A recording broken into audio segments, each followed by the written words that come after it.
இந்த நாளிலும் கூட தெய்வ ஆலோசனைக்காக தெரிந்து கொள்ளப்பட்ட வேத பகுதி மார்க்கு 4வது அதிகாரம் 38வது வசனம்.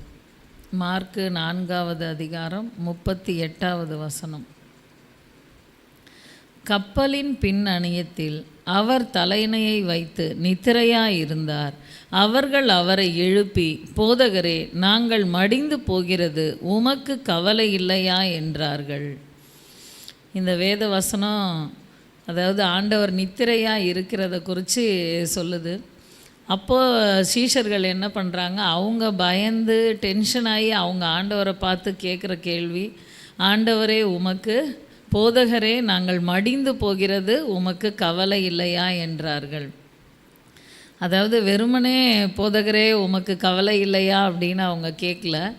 அதாவது அந்த காற்று கடலோட அந்த கொந்தளிப்பு எல்லாத்தையும் பார்க்கும்போது அவங்களே முடிவு பண்ணிட்டாங்க, இதோட முடிவு என்ன தான், நாங்கள் மடிந்து போக வேண்டிய அளவுக்கு அது அந்த பிரச்சனையோட தீவிரம் அதிகமாக ஆயிடும் அப்படின்னு அவங்களே கற்பனை பண்ணி, நாங்கள் மடிந்து போகிறது, உமக்கு கவலை இல்லையா என்றார்கள் அப்படின்னு பார்க்குறோம்.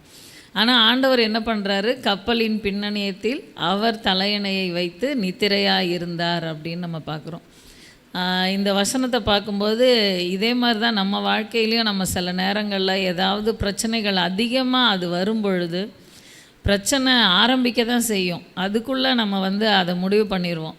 ஒரு சின்ன ஒரு வலி, சொல்ல முடியாத ஒரு வலி வந்துச்சுனாலே போதும், உடனே இது கேன்சராக இருக்குமோ, ஏன்னா இந்த மாதிரி இருக்குதே அப்படி இப்படின்னு அந்த அறிகுறியெல்லாம் ஒப்பிட ஆரம்பிச்சிடுறது அதுக்குள்ளே.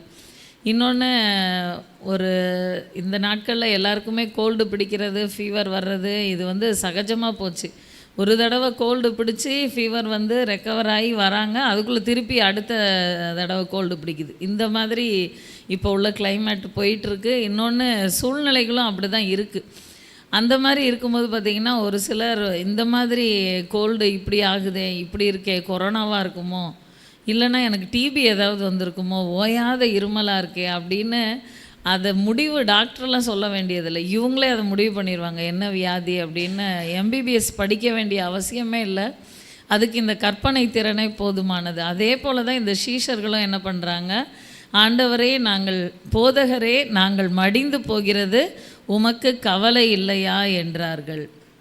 இதை பார்க்கும் பொழுது ஒரு வேத வசனம் வாசிப்போம். ஓசியா தீர்க்கதரிசன புஸ்தகம் 11வது அதிகாரம் 8வது வசனம். ஓசியா 11வது அதிகாரம் 8வது வசனம்.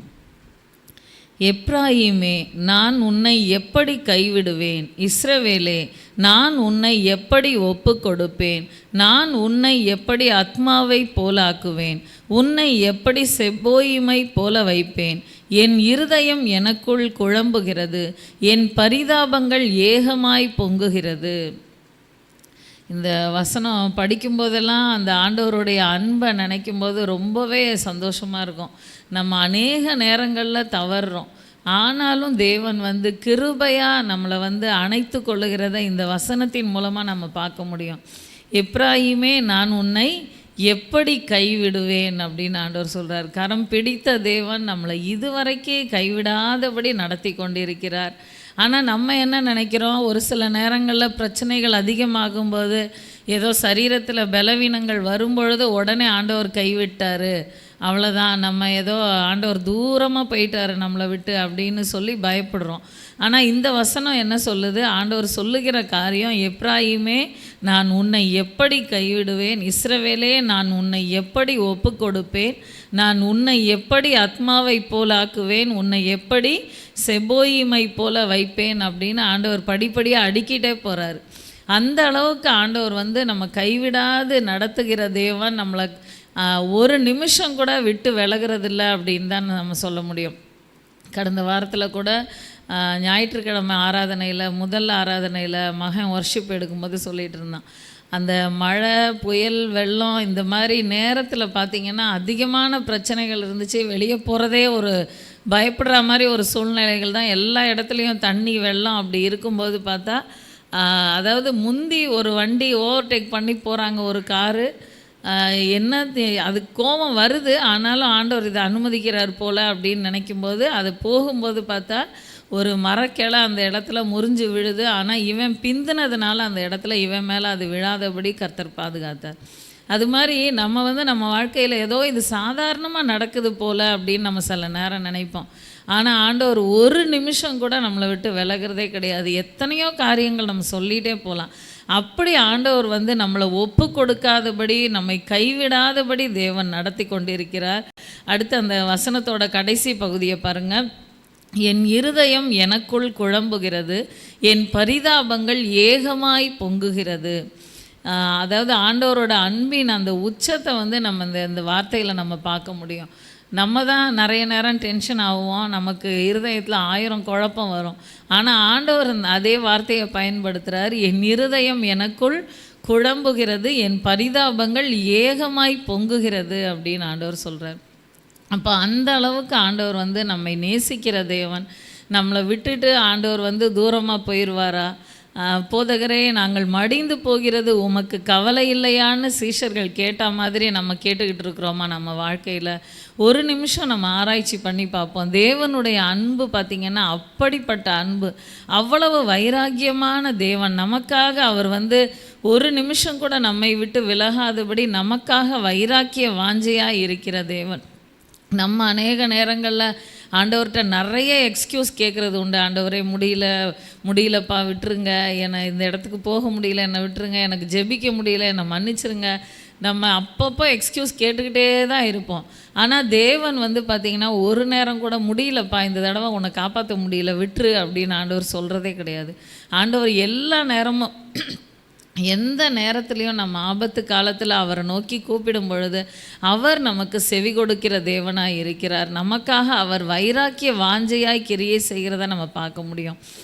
விசேஷமாக இந்த ஜபத்துக்கு, இந்த காலை ஜபத்துக்கு வருகிற உங்கள் ஒவ்வொருவரையும் கர்த்தர் ஆசீர்வதிப்பார். இதில் ஒரு சின்ன ஒரு காரியம், அதாவது ஆரம்பத்தில் பார்த்தா சேட்டில் பார்த்தா ஒரு 10 பேர் 12 பேர் அப்படியே தான் நிலச்சே இருக்கும். 5:30 to 6 வரைக்கும் அப்படி தான் இருக்கும். 6க்கு மேலே பார்த்திங்கன்னா அப்படியே கொஞ்சம் இன்க்ரீஸ் ஆகும். கடைசியில் அந்த முடிவு ஜபம் வரும்போது அதுக்கப்புறம் 25, 28, 29 அப்படின்னு போகும். ஆனால் இது தேவனுக்கு பிரியமா? நம்ம ஜபத்துக்கு வரணும்னு முடிவு பண்ணிடுறோம். ஆனால் நம்ம என்ன பண்ணுறோம், கொஞ்சம் தூங்கிட்டு வரலாம், இன்னும் கொஞ்சம் தூங்கலாம், இன்னும் கொஞ்சம் நேரம் எடுத்து நம்ம ஓய்வு எடுக்கலாம் அப்படின்னு நம்ம நினைக்கிறோம். ஆனால் ஆண்டவர் நமக்காக வைராக்கிய வாஞ்சையாக இருக்கிற தேவன் அப்படின்னு நம்ம பார்த்தோம். அவர் சிலுவையில் நமக்காக பாடுபடும் பொழுது அவர் எங்கேயாவது ஒரு நிமிஷம் இறங்கி நான் தான் தேவகுமாரன் நிரூபிச்சுட்டு போயிடலாம் அப்படின்னு அவர் நினச்சாரா? அப்படிலாம் அவர் நினைக்கவே இல்லை. நம்மளை அவர் கண்ணோக்கி பார்த்ததுனால, நம்மேல் அன்பு கூர்ந்ததுனால அந்த சிலுவையில் கடைசி வரைக்கும் தன்னுடைய ஜீவனை ஒப்பு கொடுத்து அப்படியாக அவர் பாடுபட்டார். நம்ம சில நேரங்களில் நம்முடைய அந்த சரீர பலவீனத்தை நம்ம முக்கியப்படுத்துகிறோம். இந்த மாதிரி ஏதேதோ டைம்னால் நம்ம டிலே பண்ணுறோம். அந்த மாதிரி அந்த தாமதங்கள் கண்டிப்பாக தேவனுக்கு பிரியமானதல்ல. ஒருவேளை அதை சரி செய்ய வாய்ப்பு எப்படிலாம் இருக்கும் அப்படின்னு முயற்சி பண்ணுங்கள். நைட்டு சீக்கிரம் படுக்கிறது, வேலைகளை சீக்கிரம் முடிச்சுட்டு காலையில் சீக்கிரம் எழும்புறது, அந்த மாதிரி நம்ம பிளான் பண்ணும்போது நம்ம இருதயம் வாஞ்சிக்கும் பொழுது தேவன் அதை வாய்க்க பண்ணுவார். வாஞ்சியும் தவணம் உள்ள ஆத்துமாவை நன்மையினால் நிரப்புகிற தேவன் அப்படின்னு நம்ம பார்க்குறோம். 2 வாரத்துக்கு முன்னாடி கூட சண்டே ஆராதனையில் அந்த வேத வசனத்தை வியாக்கியானம் கொடுக்கும்போது சொன்னாங்க, அந்த அப்போஸ்தலருடைய நடவடிக்கைகளில் பார்த்திங்கன்னா அந்த தேவாலயத்து வாசலில் அவன் பிச்சை கேட்குறதுக்கு தான் அவன் வச்சுருக்காங்க, அவனை கொண்டாந்து வைக்கிறாங்க.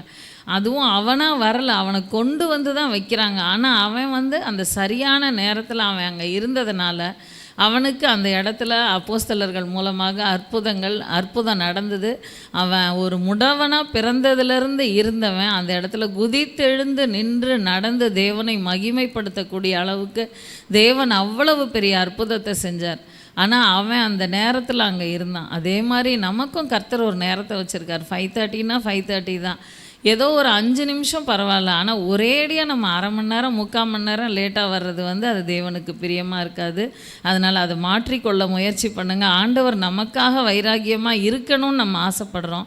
நம்ம வைராக்கியமாக இருக்கிறோமா தேவனுக்காக? அதை யோசித்து பார்ப்போம். ஓசியா 5வது அதிகாரம் பாருங்கள். எப்ராயிமை நான் அறிவேன், இஸ்ரவேல் எனக்கு மறைவானதல்ல.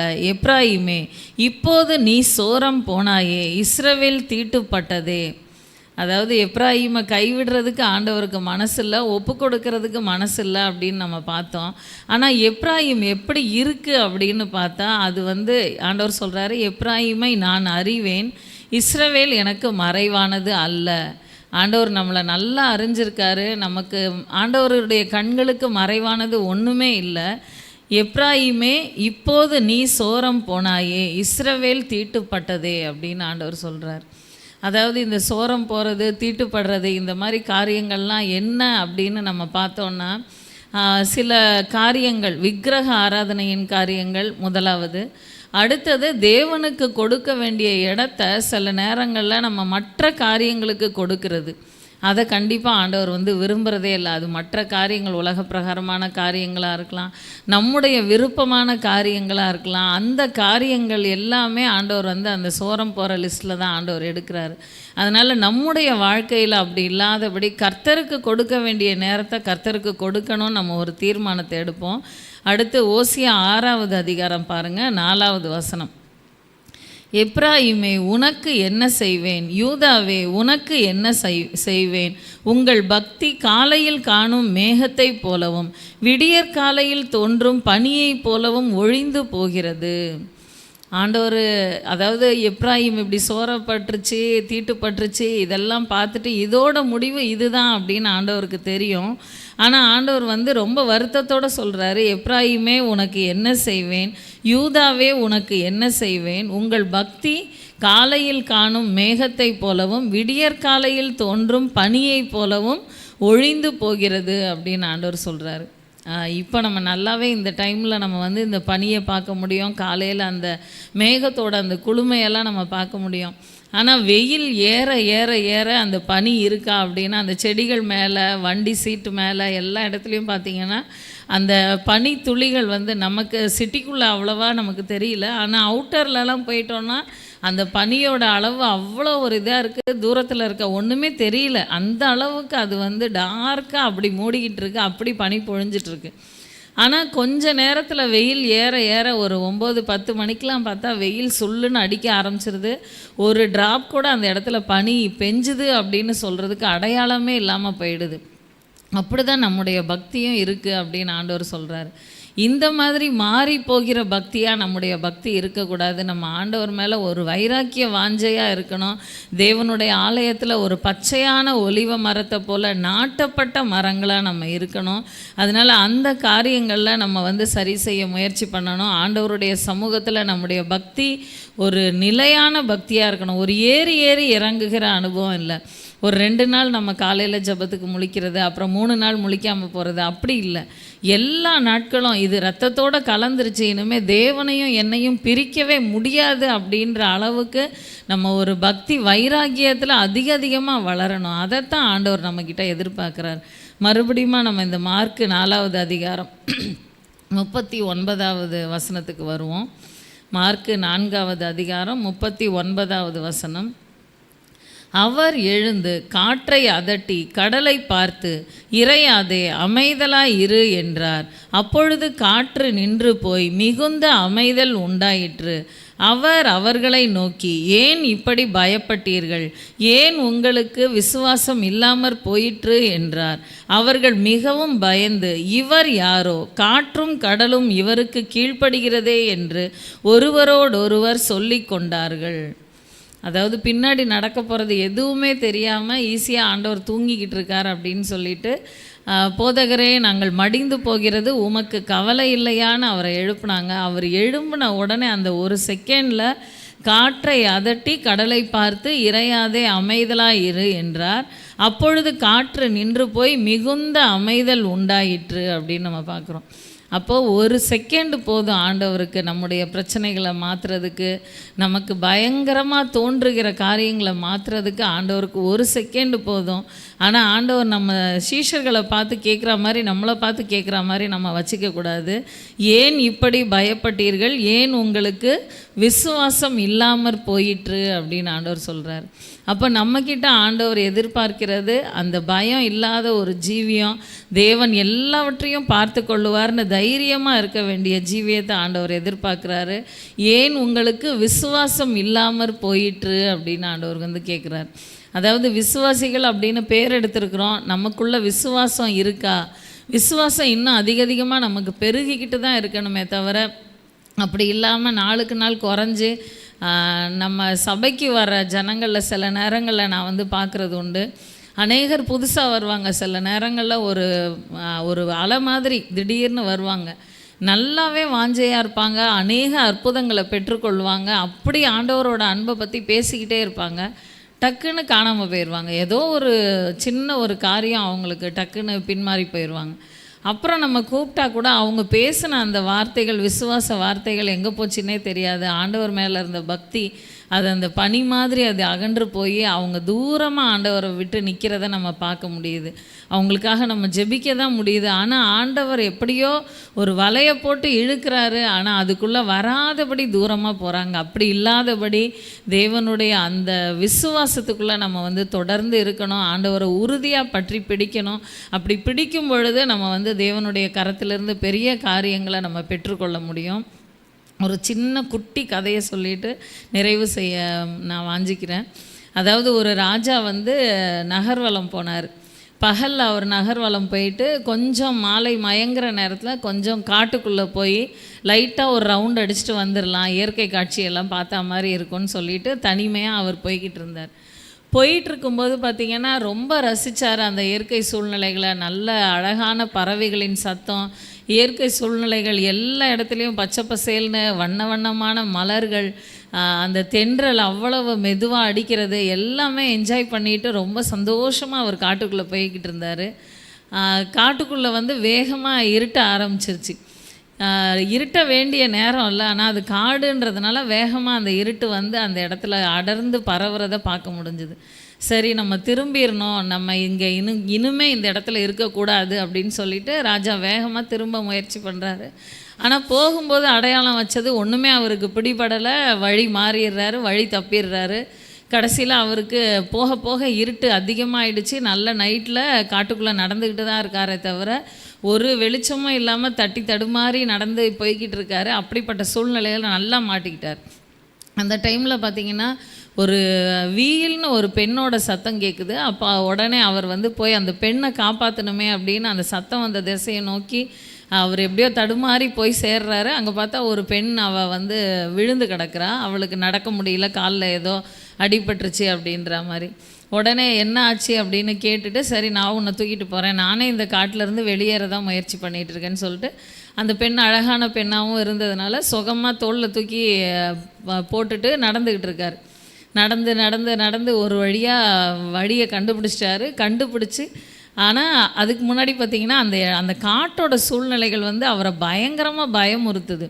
அந்த பெண் பக்கத்தில் இருந்தாலும் அது வரைக்கும் கேட்டுட்டு இருந்த பறவைகளோட சத்தம்லாம் இப்போது அவருக்கு ரொம்ப பயங்கரமான சத்தமாக கேட்குது. ஆந்தையோட சத்தம் அதிகமாக கேட்குது, நரி ஊளையிடுற சத்தம் கேட்குது. இது வரைக்கும் அந்த இயற்கையின் சூழ்நிலைகள் எல்லாம் அந்த பச்சை பசேல்னு இருந்தது இப்போ எப்படி மாறிடுச்சு, கருன்னு தெரியுது. எல்லா மரங்களையும் பார்த்தா ஒரு ராட்சசன் மாதிரி கையை விரித்து அது கூப்பிடுற மாதிரி இருக்குது.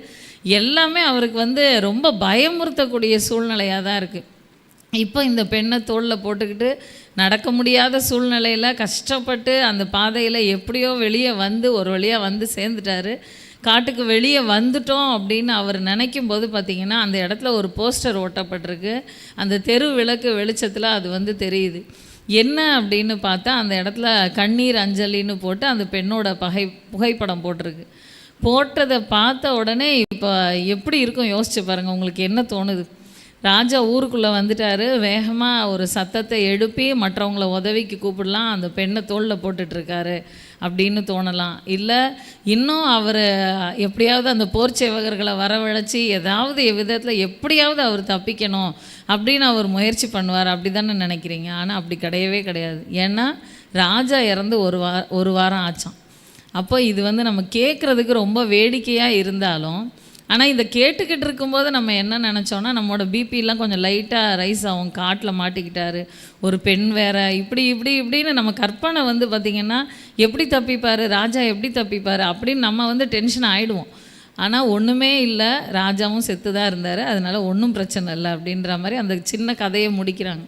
இதை கேட்கும்போது சிரிப்பு வந்தாலும் நம்ம வாழ்க்கையிலையும் நம்ம இப்படி தான் பண்ணுறோம். பெருசாக நம்ம ஐயோ அப்படின்னு பயந்துக்கிட்டு இருக்கிற பிரச்சனைகள் அது சிரிக்கக்கூடிய அளவுக்கு ஆண்டவர் அற்புதமாக அதை முடிப்பார். எப்படி முடிப்பார்னா நம்ம மூளைக்கு அது எட்டவே எட்டாது. பாஸ்டர் நிறைய நேரம் சொல்லுவாங்க, நம்ம குருவி மூளைக்கு அது எட்டவே எட்டாது. அதனால் தேவனுடைய கரத்தில் ஒப்பு கொடுத்துட்டு ரிலாக்ஸாக இருங்க அப்படின்னு சொல்லுவாங்க. அது மாதிரி எல்லாவற்றையும் தேவனுடைய கரங்களில் ஒப்பு கொடுப்போம்.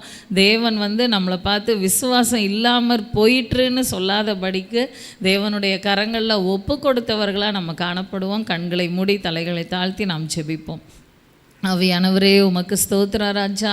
அப்பா உமக்கு நன்றி செலுத்துகிறோம் அப்பா. பரிசுத்த ஆவியானவரே உமை துதிக்கிறோம் அப்பா. அப்பா உமக்கு நன்றி செலுத்துகிறோம் அப்பா. போதகரே, நாங்கள் மடிந்து போகிறது உமக்கு கவலை இல்லையா என்று சீஷர்கள் கேட்டது போல அப்பா, சில நேரங்களில் கண் இல்லையா காது இல்லையான்னு அநேகர் பேசுகிறாங்களே, அப்படிப்பட்ட வார்த்தைகள் இல்லாதபடி அப்பா பரிசுத்த ஆவியானவரே ஒவ்வொருவருக்குள்ளாக விசுவாசத்தை பெருக பண்ணுங்க தகப்பனே. அப்பா நீர் எங்கள் மேல் எவ்வளவாய் அன்பு வைத்தீரப்பா. எப்ராயிமே, நான் உன்னை எப்படி கைவிடுவேன், இஸ்ரவேலே நான் உன்னை எப்படி ஒப்பு கொடுப்பேன் என்று சொல்லி அப்பா என் பரிதாபங்கள் ஏகமாய் பொங்குகிறதுன்னு சொன்னீங்களே, என் இருதயம் எனக்குள் குழம்புகிறதுன்னு சொன்னீங்களே, அப்படியாக எங்களை நேசிக்கிறீங்களேப்பா. அப்பா அந்த நேசத்தை நாங்கள் விளங்கி கொள்ள இன்னும் அதிகமாய் உம்மேல் விசுவாசம் வைக்க கிருபை கொடுங்கப்பா.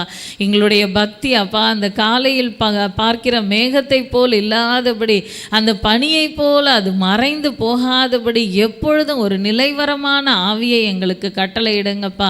எங்களுடைய பக்தி வைராக்கியத்திலே நாங்கள் நிலைத்திருக்க கிருபை கொடுங்கப்பா. அப்பா உம்மிடத்திலே நெருங்கி வந்து அற்புதங்களை பெற்றுக்கொண்டு பின்மாறி போகிறவர்களாக, அப்படியே ஆவிக்குரிய வாழ்க்கையில் ஒரு கீழான நிலைமைக்கு போகிறவர்களாக அல்ல தகப்பனே. எப்பொழுதும் உம்மேல் விசுவாசம் வைத்து உம்மை விட்டு பிரியாத பிள்ளைகளாய் அப்பா அப்படிப்பட்ட பக்தி வைராக்கியத்தினால் தேவன் எங்களை நிரப்புங்கப்பா. விசேஷமாக இந்த நேரம் தவறாமல் இருக்கிற காரியங்கள்லையும் அப்பா உம்முடைய சமூகத்தில் நாங்கள் சரியான நேரத்திற்கு வர உதவி செய்யுங்க ராஜா.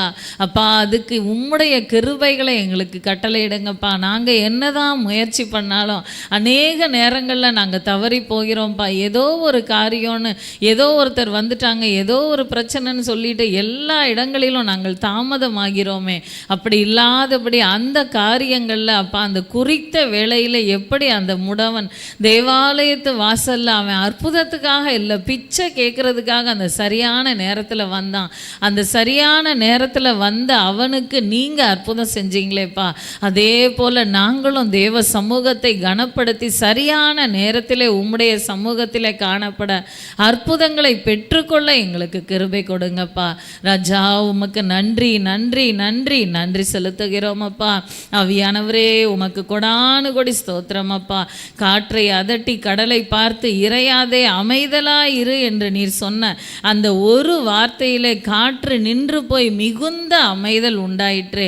அதே போல இந்த வேளையிலே கொந்தளித்து கொண்டிருக்கிற ஒவ்வொரு காரியங்களையும் உம்முடைய பாதப்படியிலே ஒப்பு கொடுக்கிறோம் அப்பா. அவைகள் பெரியதாய் தோன்றினாலும் அவைகள் உம்முடைய பார்வையிலே ஒரு தூசியை போல அப்பா அதை துடைத்து போடுவீரப்பா. அப்படியாக நடத்துங்க தேவன். அற்புதமாய் அதிசயமாய் எங்களுடைய வாழ்க்கையில் எங்களை நடத்துங்க. உம்முடைய கரத்தை பிடித்த நாங்கள் விட்டு விலகுகிறவர்களாய் அல்ல தகப்பனே. உம்முடைய கரத்தை இன்னும் அதிகமாக இருக்க பிடிக்க, இன்னும் கிட்ட கிட்ட நாங்கள் சேர எங்களுக்கு கிருபை கொடுங்கப்பா.